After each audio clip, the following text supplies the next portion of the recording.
This is Pucks in 7 with Ryan Paton and Victoria Matiash.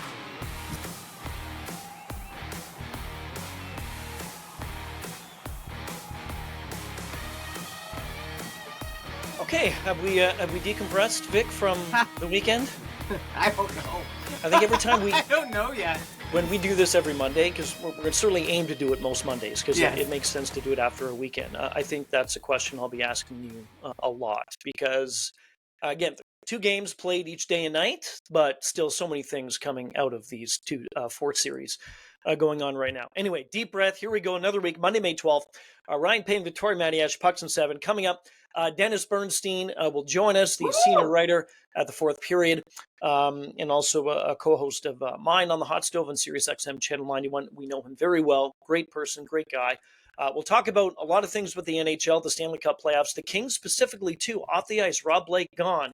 So what does that mean, and how's the GM search going for the LA Kings? So we'll dive into that and go 77 seconds in with Dennis as well.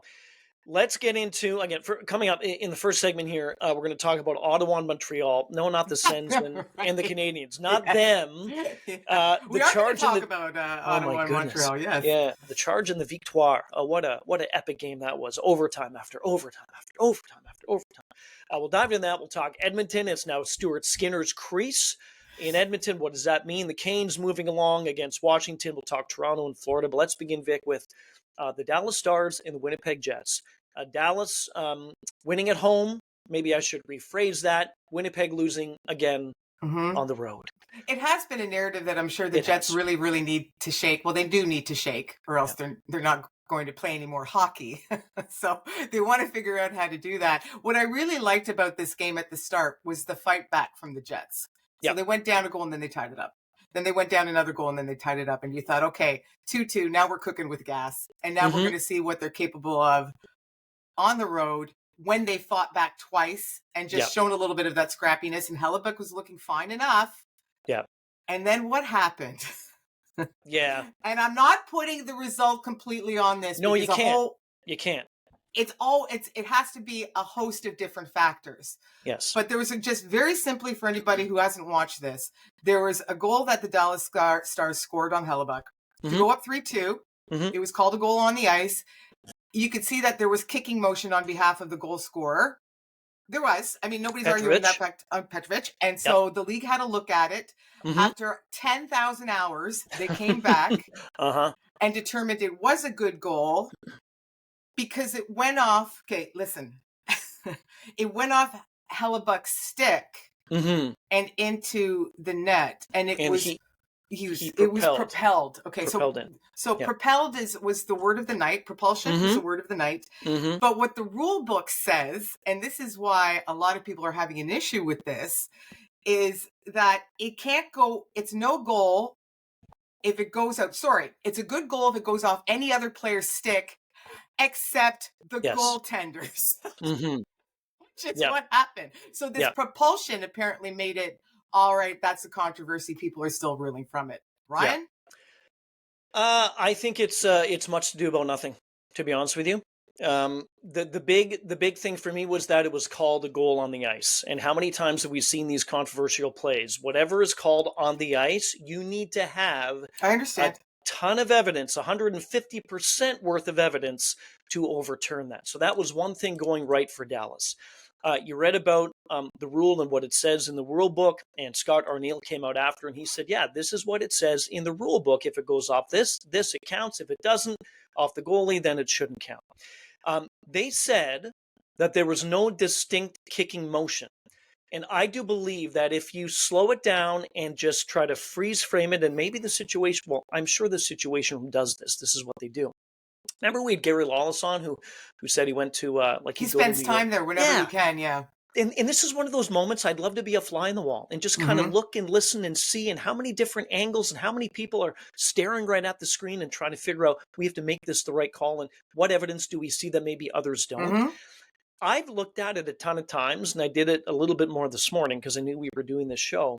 And I do believe, even if it was just a fraction of a part of the blade of Petrovic, I do believe that from the skate the kicking motion, he was directing it with his left foot Mm-hmm. toward the goal. I do believe that there was some contact made by the stick.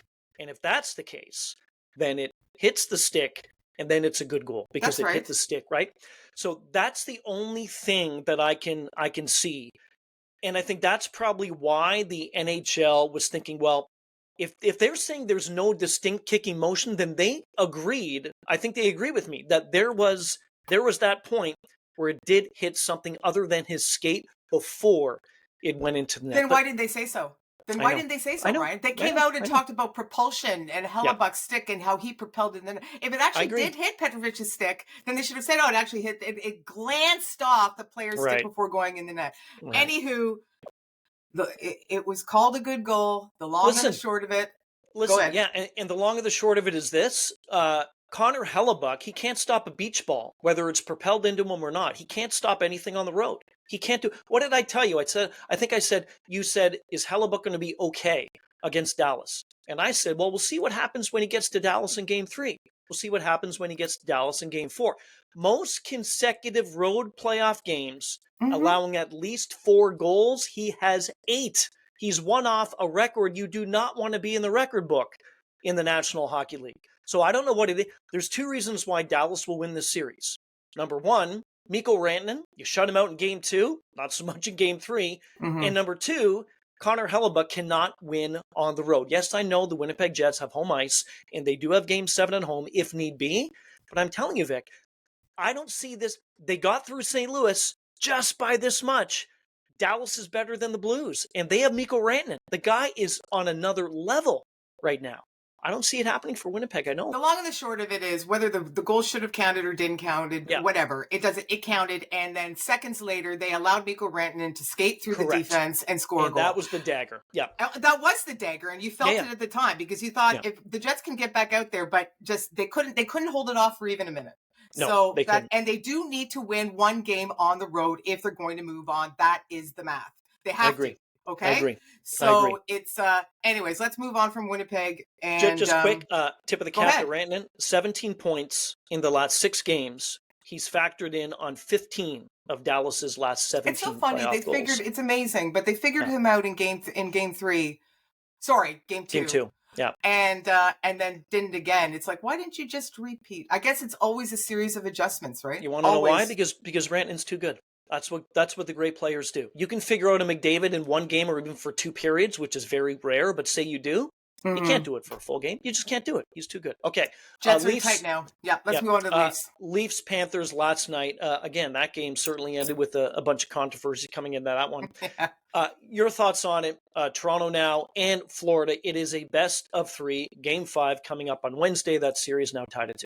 What we haven't seen so far this postseason, really, from either one, is Wall was outstanding in that game, and Bobrovsky was also very good. Yeah. And so coming down to it, the players in front of Bobrovsky were better than the players in front of Wall, and that's why the Maple Leafs lost that game. That was the quintessential Florida Panthers hockey. Looks exactly like the team that hoisted the cup last spring, and the Maple Leafs better look out and make their adjustments and start to figure out how to put the puck in the net, because they're not going to win the 2-1 battles. They're not. That's Florida or 2-0 or 3-1. They've got to figure out how to score more. We've had Deandra Lou on this show quite a bit, and she follows Tampa Bay, and she texted me last night. She said, Toronto's in trouble. I said, well, what do you mean? And she said, Florida's doing exactly what they did to Tampa tonight, which was last night against Toronto. And she said exactly what you said. It was Bobrovsky making the saves. Their PK was fantastic. They bully you. They're tough. They score the time. Sam Bennett. But you hate Sam Bennett. That was a heck of a goal. It was gorgeous. Gorgeous goal. Gorgeous goal. The hesitation coming across. Yeah. You've got Tanev and McCabe are sprawled all over the ice, and we're talking about the top pair for Toronto. I know. No, that was a gorgeous. You can hate Sam Bennett all you like, but that was absolutely beautiful. I'm going to throw this at you, and I will be in the minority, and I'm more than likely 99.9% sure this is not going to happen. I would sit Auston Matthews for game I wouldn't. 5 on Wednesday. No, you can't. Here's my reasoning. You'll destroy Here's my him. reasoning. No. Here's my reasoning. Here's my reasoning. Just listen to this. Mm-hmm. He's not giving the Leafs the best chance to win. I know that he's hurt. He's not giving into as much. He's not practicing. He'll practice now because there's a few days off, but he's not. Why? Because you're hurt. So if you're hurt And I know that you don't get paid after the last day of the regular season, but you are expected to perform at a level above everybody else on your team, pretty much. When you're not doing that, you're taking away from the club as a team in general. I know this is not going to happen. I get it. But I'm just saying, that to me is almost a waste of a body. And I know the narrative is, oh, Auston Matthews at 60% is better than some guys at 100. It doesn't matter. This is the cup. You need to put out the team that you think will give you the best chance to win. And right now, I'll be honest, I don't think having Matthews not healthy is giving the Leafs the best chance to win.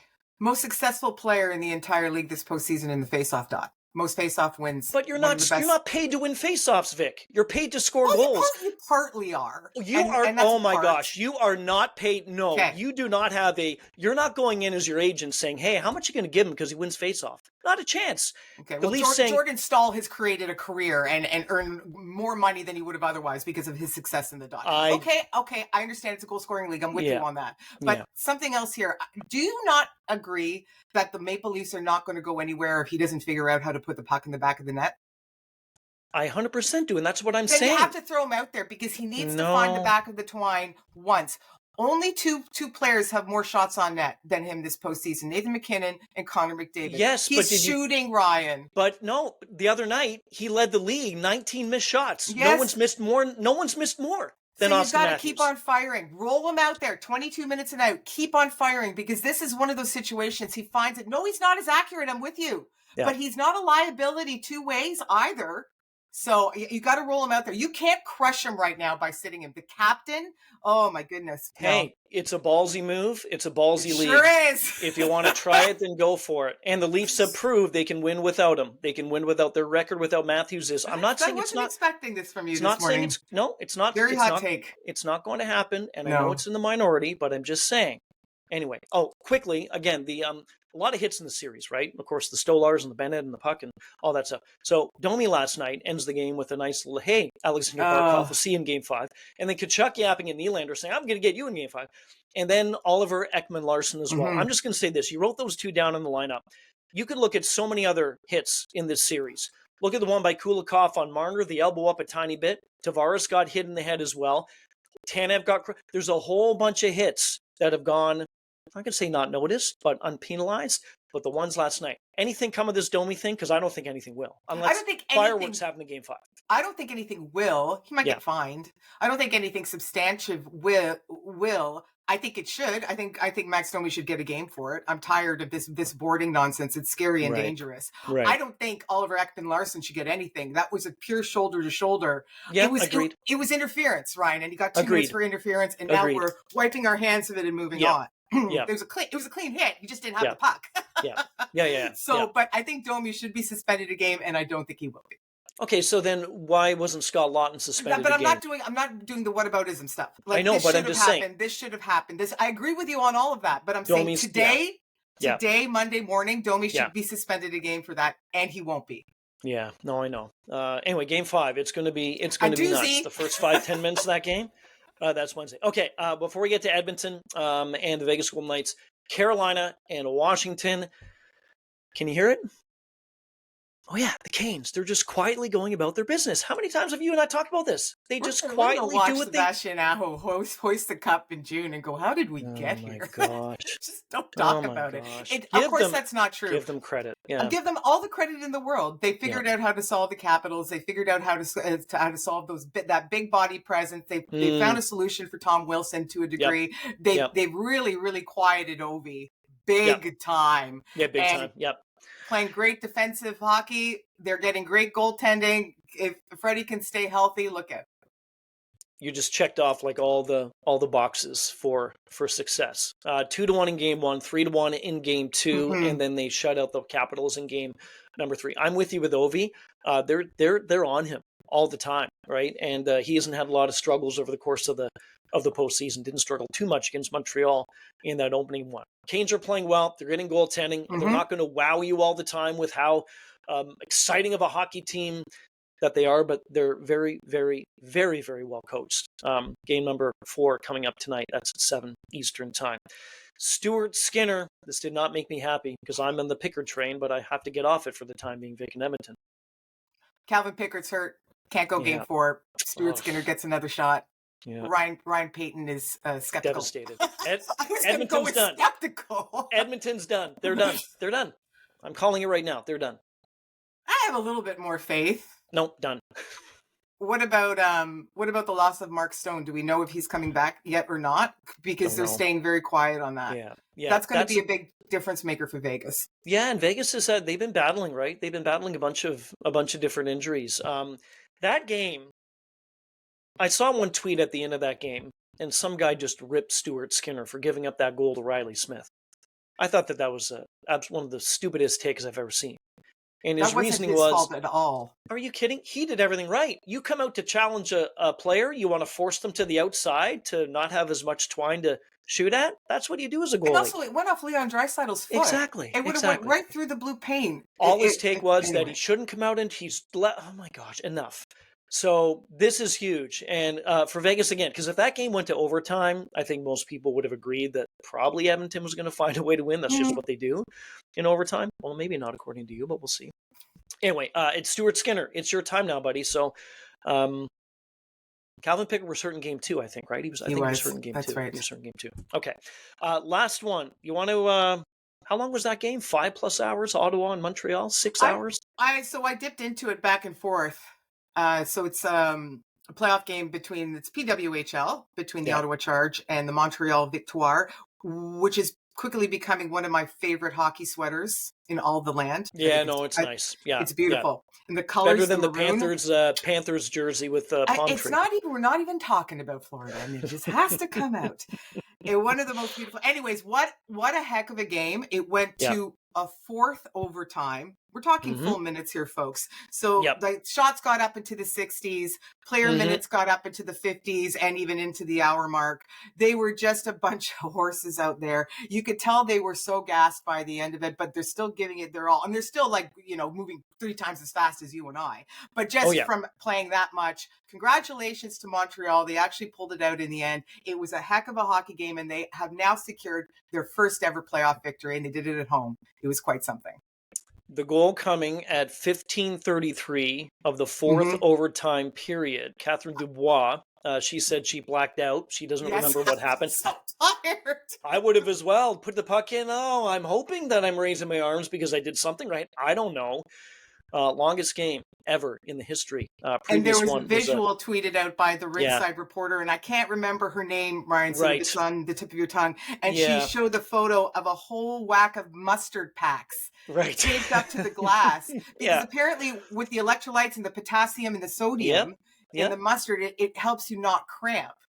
But I just thought of everything. Nobody has some Pedialyte or something around here like it's a professional sports team. No. And they shouldn't. You're into a 4th overtime, heading to a 5th. Hey, if you're resourceful enough to figure out that the mustard packs are working, good on you. No, I agree. That was a heck of a game, heck of a moment. Good on. And PWHL, I can speak for you with this. Love it. Can't wait to see what's going to happen. I've been to some games this season. League. It's fantastic. Yes. We'll take a break. We'll come back. Dennis Bernstein, senior writer, 4th period, will join us, co-host of mine on the Hot Stove on Sirius XM Channel 91. Talk to Dennis some more about the Stanley Cup playoffs, the LA Kings, and go 77 seconds in with DB as well. Pucks and 7. Ryan Paton, Victoria Matiash, Dennis coming up.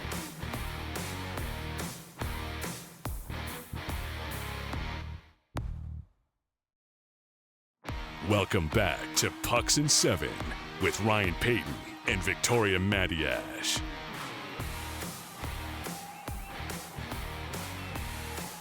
There's many things that we can say about our guest, Dennis Bernstein. One of them is that he always gives people his time, and he's giving us his time here again on Pucks and 7. Dennis Bernstein, senior writer, 4th period, my co-host, along with Dave Pagnotta. I don't even know if he's a co-host, to be honest. He just shows up and tries to do something on the Hot Stove. On Sirius XM 91, we've known DB a long time, and he's doing this from Los Angeles. Looks like you're ready to go play baseball, Dennis, with that shirt you got. It's a 4th period jersey. I love it. 4th period. I like it too. Brandon. Very snazzy. Has there ever been a team with have you guys ever put together like a summer squad? Has Dave ever done that? It's too much work. An athlete? No. Those who can't write. Right. I've used that in the past. We're going to go 77 seconds in with Dennis in just a bit. We'll also look at the Kings. Of course, some big news off the ice. Rob Blake is out. How's the GM search going? We'll kind of decompress what happened with the Kings and going into the offseason. In the season to come, we'll go around the NHL, DB. Let's begin with Vegas and the Oilers. You certainly saw a lot of Edmonton in that first round against the LA Kings. That was a 0.4 seconds of holding your breath when Riley Smith scored that goal the other night.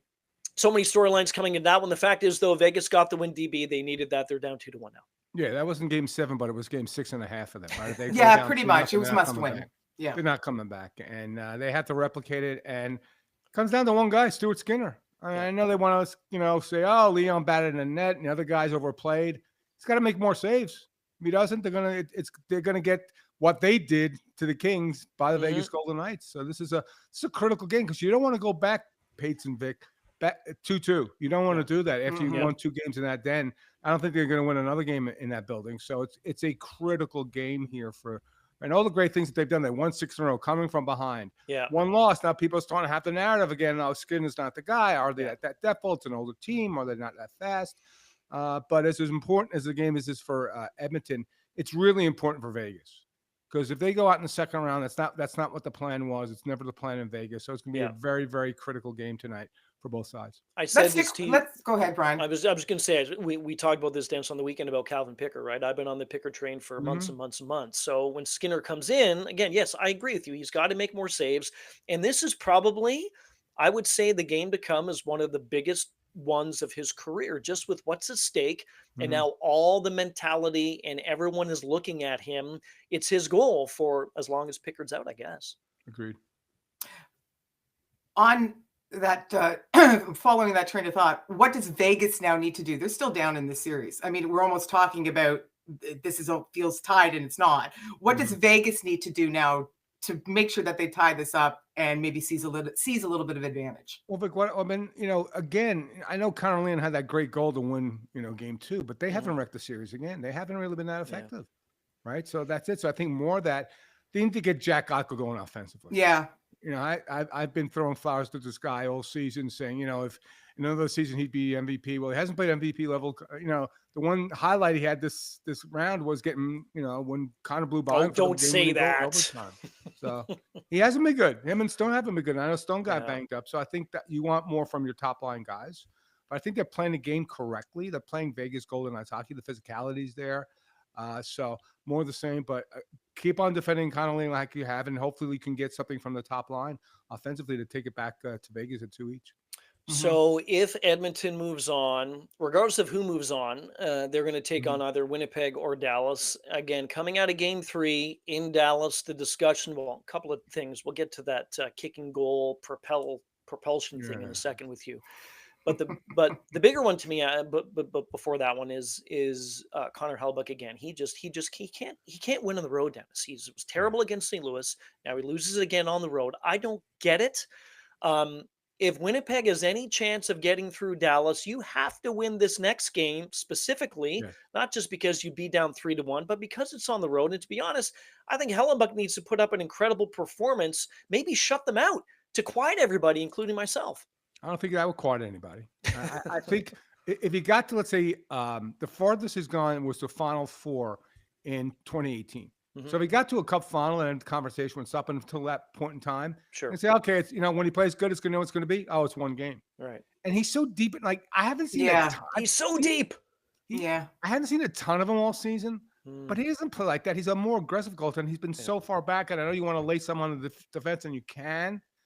But there's someone that stops. I'm sorry. They're stoppable. Some of the goals are going in, can't be stopped. It's got to be stopped. Yeah. So and remember, going back, the last series, Game 5, they always talk about putting Aaron Comrie in the net. I know. This guy's going to win the Vezina. So it's always going to be about Connor. But they do have enough, there with respect to Marcy coming back. They have enough offense. It's going to come down to their defense. But you know what? We saw this last year. And I know they're in the second round as opposed to the first round against Colorado. But something happens in the playoffs where they're not a great defensive team, and they have to outscore their mistakes, and that's really, really hard to do especially against a team like Dallas, who is not going to give you a lot of opportunities. Yeah. Jets still have a shot in this, do you think? Doesn't sound like sure. You do. Yeah, you do? Go 7. It could go 7. Yeah, I think I like Dallas in 6. They're not done. They're done if they, game 4, if it goes south, then they're done. Agreed. But they got a shot here. They've been competitive all the games, Vic. They haven't been blown out of the water here. So yeah, they are. But they're gonna, like Pate said, got to think that Hellebuck's got to have one of those. 31 shots, 29 saves, big time saves, and you win on the power play. So they're not the better team, but they certainly still have a chance in the series. Well, the good thing is he did already pitch a shutout this series, so it's he can feel comfortable in the sense that he knows that was he at can. home. Okay, that was at home. Like half a shutout, Vic. Yeah, we could have. Yeah, 8. You got to grab whatever you can grab at. I'm just saying. Look, conceivably, if they just win they got to win one on the road now because they do at home, but. Yeah, conceivably, you could trust. But do you trust? Here's the thing: I never trust Jake Ottinger fully. Yeah. Like I think Jake might throw up a performance that might get Winnipeg back in the series. If it's game 4, game 5, whenever. There's some games where he doesn't play great either, and that's the one thing about that thing. And that's the annoying thing about not just him, but the whole team. Like you watch how they played in game 2, but they didn't really play at all. They didn't really do much. Yeah. You look at that line, like, okay, I know they're at home and they really good defense, Winnipeg, and they get shut out.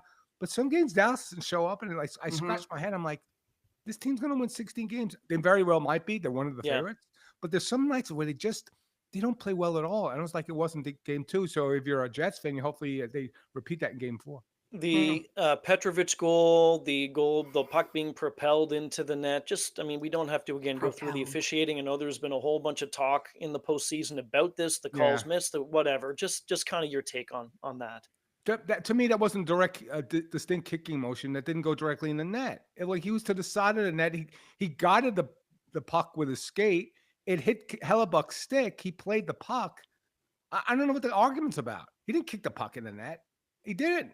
It went into net eventually. But too many other things happened between the time that puck hit his skate and then going in the net. Yeah, no, I know. Yeah. And you know what? It did. If that was overtime, game winner, 3-2, you don't have a chance to come back. Okay, what about the rest of the game? That's what I was saying. Yes, I'm agreeing with you. That penalty call. Like I'll give an example. Like when they were complaining, like Vegas was complaining about Wah getting the 5-minute, or Edmonton was. You could have won that game if the knucklehead didn't take a 5-minute penalty and go in the box. You had opportunity. Yeah. So don't tell me, we lost on a power play or whatever. So these questionable calls, or these calls that are really tough to make. And look, that review was too long, but I know why they did it, and that's what you want. It's a playoff game. It's a critical goal, right? So, but the people that complain about one particular call in one game, unless it ends the game, guys, go win the game. Go kill a penalty. Yeah, exactly. No, I agree with you. Power play goal. Yeah. It doesn't end games, so I don't know what the outcry is, because this is the toughest league to officiate and referee. That review took almost as long as the PWHL 4 overtime game between Ottawa and Montreal. Not quite. No. Yeah. Anyway. D, I disagree with you about whether it's a goal or not. I didn't think it should have been a goal, just according to the rule book. In spirit, I think it should have been a goal. According to the rule book, it shouldn't have been a goal. However, I'm with you 100%. Don't let Mikko Rantanen score on you then in the following seconds. And now you've really pooched away the game. So absolutely, you're down 3-2. Get back in it. Pull up your socks and do your best to tie it up. And they didn't do that. Panic time, Dennis, for Toronto? No, don't like the way they played. Yeah, neither do I. Don't like that. It's not how you play against that team. Yeah. Now, who's the more confident team going into game 5? Panthers, 100%. Panthers, right? Yeah. So I don't think it's a here we go again situation, because I think that the team is better. It's a different coach, mentalities. Yeah, I'm with you. I agree. But that's why you hired this coach for this next game, for game 5. Let's see what the response. I always talk about responses. That wasn't a good game for them. Let's see how they respond at home. Because if they lose that game, they're going down to Florida winning game 6. Yeah. Now, I wouldn't bet on that. So this is why you got Craig Berube to steady the waters, to calm the waters. That wasn't a good performance. The big guys have to show up. And certainly, you look at Auston Matthews' goal totals. He's not 100%, right? Nobody's saying it, but everybody's thinking it. Yep. And so this is a critical game for the Leafs, because if they lose this one, I don't see them going to Florida winning game 6. Do you think it's an advantage having the 2 full days off for the Leafs, just because of the momentum that the Panthers feel right now? Or do you think that's not even something to talk about? If it got Stolarz back in net, it would be an advantage. Other than that, I think it's too late in the season, Vic. I think who's ever banged up is playing, and who was too injured is not playing. So I don't think that extra day gets you a rest or anything like that. And I think mentally, I think most players would probably prefer to play every other day. If that's how they've been playing, that's what the cadence is. So the 2 days is an advantage for Leafs. I don't think so. I don't think they're going to be sitting around their houses saying, "Oh, we got an extra day to think about how we're going to beat the Panthers." Yeah. They know how to beat the Panthers. They just have to go out and do it. Before we get to the Kings, just biggest surprise. Again, we're into round 2, a few games into each series. Biggest surprise, if that's the correct word for you, this postseason. Something that you kind of, okay, I didn't expect that to happen. You could argue that the best forward on the Oilers is Corey Perry. Okay. Yeah, that's pretty good. That's a good take, and it's true. Well, and you could probably argue the second most effective forward is Evander Kane. Just think about that. I know. Just think about that. So that's the biggest surprise. Corey is going to be 40 years old soon, I think this week or something like that. Yeah, it is this week. He's playing like he's 25. Yeah. There was a stat the other day, and I said this on a show on the weekend, that Edmonton, before they went into the last game against Vegas, they were outscoring the opposition 14-8, 5-on-5 without McDavid and Draisaitl on the ice. And I thought that stat is very key. The depth's come through for them big time. Yeah. Because Connolly are at the top, but they haven't wrecked. They don't wreck the LA series. They haven't wrecked this series so far.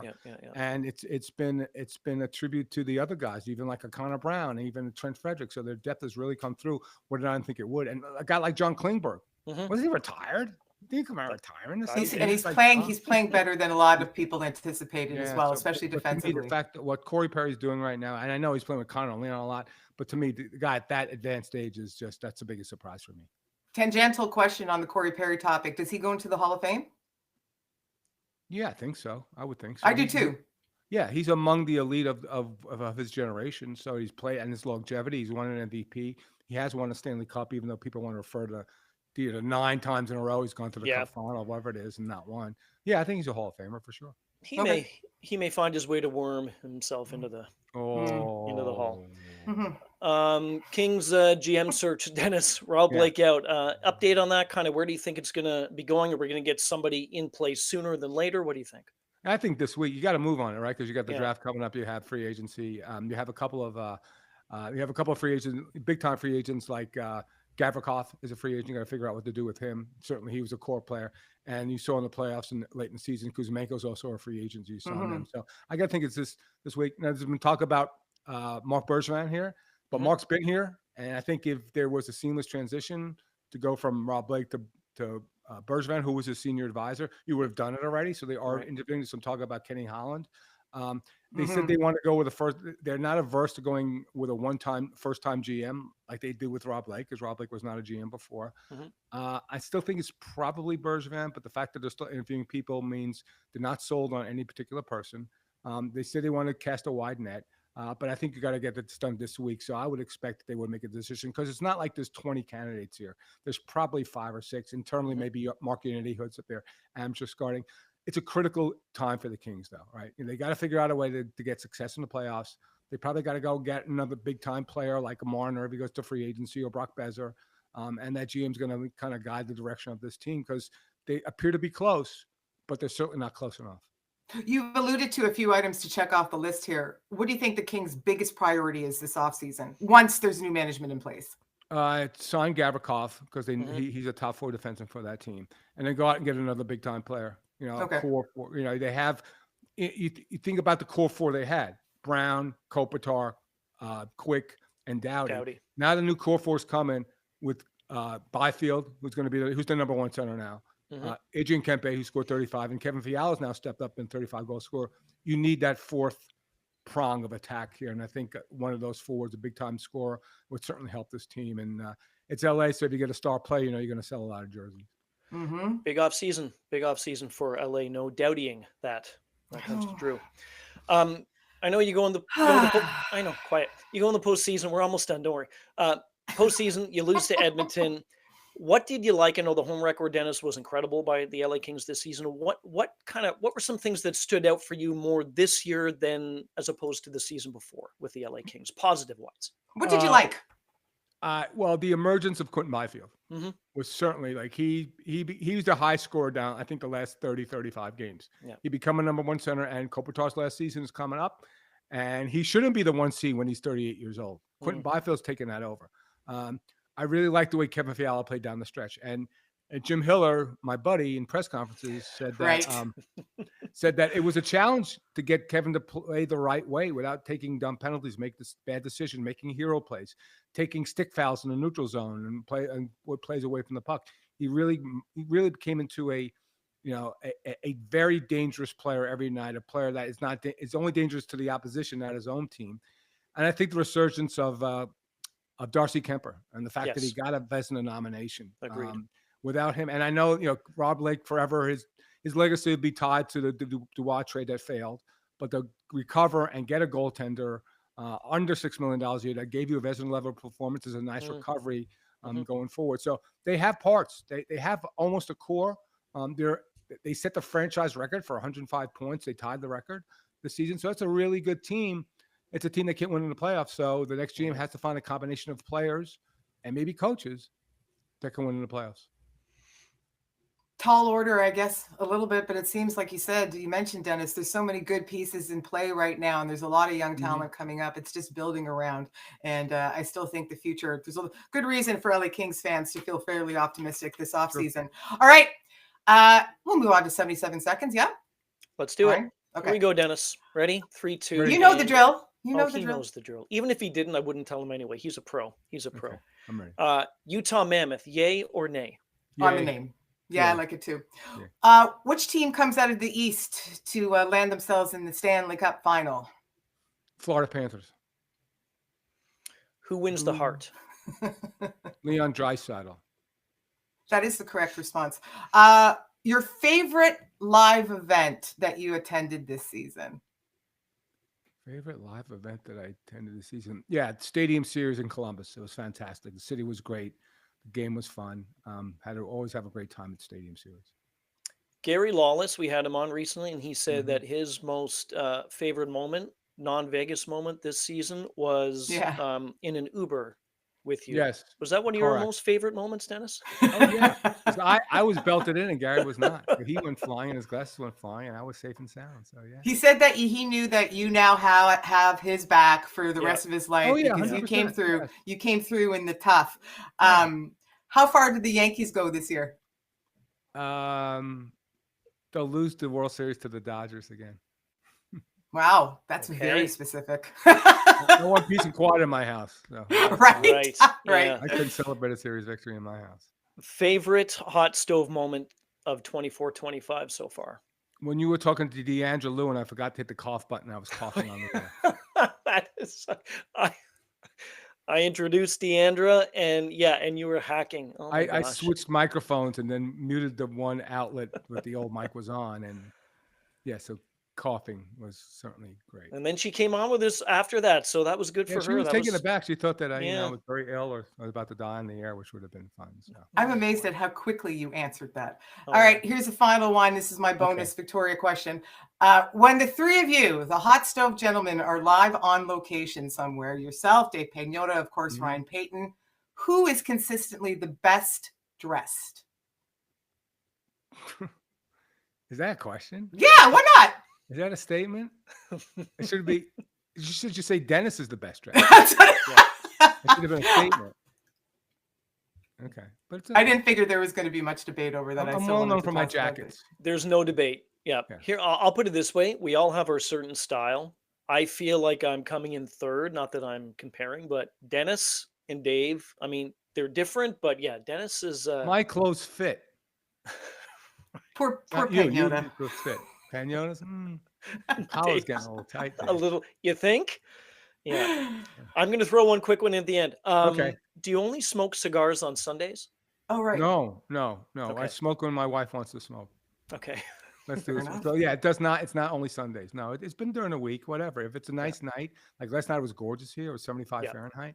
At like 8 o'clock. So it's a nice way to wind down Mother's Day because we had visitors and it was a nice way to wind Lovely. Down. So, Beautiful. So no, it does not matter, Paige, what day of the week is. Cigar is always good if the time. Love it. Dennis, we appreciate you. We love you. Thanks for doing this. And we'll look forward to doing this again. Always great being on Pucks on 7. Thanks, D.